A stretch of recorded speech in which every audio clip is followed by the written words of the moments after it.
Российско-Крымским фондом развития проведена большая работа по оценке влияния текущей экономической ситуации на заемщиков фонда в целях поддержания их устойчивой и полноценной работы. Мы понимаем, что компаниям необходимо сохранить устойчивый темп своей деятельности, сохранить рабочие места. В этой связи со стороны фонда был предложен пакет антикризисных мер, который на сегодняшний день уже реализуется. Уже 3 крупных производителя пищевой продукции получили отсрочки по основной сумме кредита.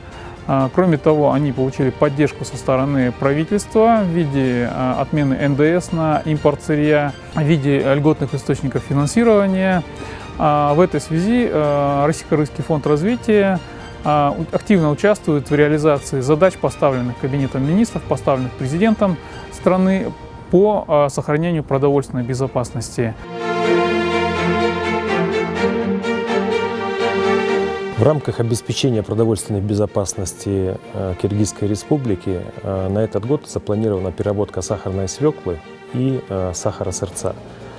В рамках квоты ЕАЭС 70 тысяч тонн сахара белого и сахара сырца, которые положены на республику, мы заявили 50 тысяч тонн.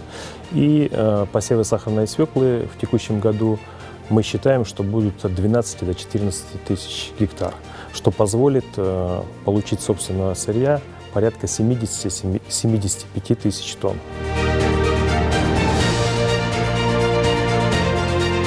Как вы видите, наше производство не останавливается. И хотелось бы выразить благодарность Российско-Кыргызскому фонду по внедрению антикризисных мер.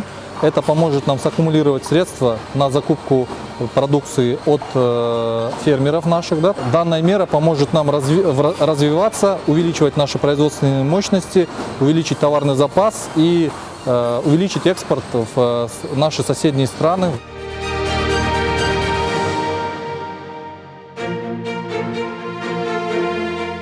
Азыркы өкмөттүн бизге жасап жаткан ыңгайлуу шарттары ушул бизге окшогон ишкерлердин ун өндүрүш ишканаларын толук кандуу иштеткенге, макарон өндүрүш ишканаларын толук кандуу иштеткенге жакшы шарттарды, мүмкүнчүлүктөрдү көрсөтүп жатат.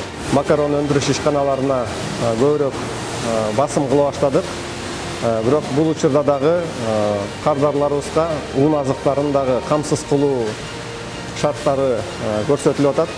Ошол себептен биз ун азыктарын дагы жалпы биздин кардарларыбызга тартуулаганга толук мүмкүнчүлүктөрүбүз бар.